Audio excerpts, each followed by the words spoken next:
As a scientist, I feel very motivated by unanswered clinical questions, and people with spinal cord injury have a great number of medical needs, and I feel as a scientist that it's my responsibility to try to improve approaches to treatment. That's what motivates me to come to work every day.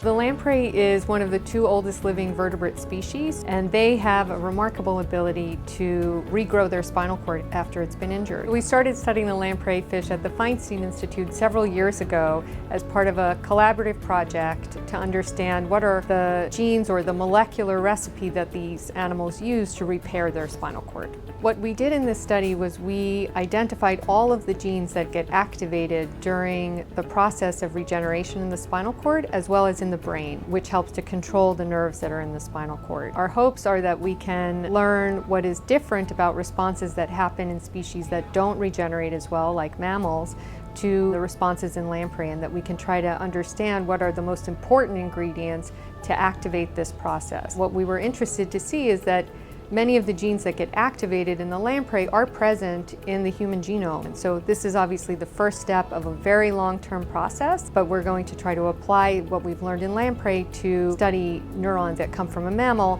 so that we can see if we can drive those regenerative responses in a petri dish. This study was supported by the National Institutes of Health as well as by Northwell Health and the Feinstein Institute. The Institute and the health system have been extremely supportive. They're very much in favor of creative approaches to important clinical problems, and I think that using an unusual species that has an amazing ability to achieve something that we would like to be able to achieve is an example of that.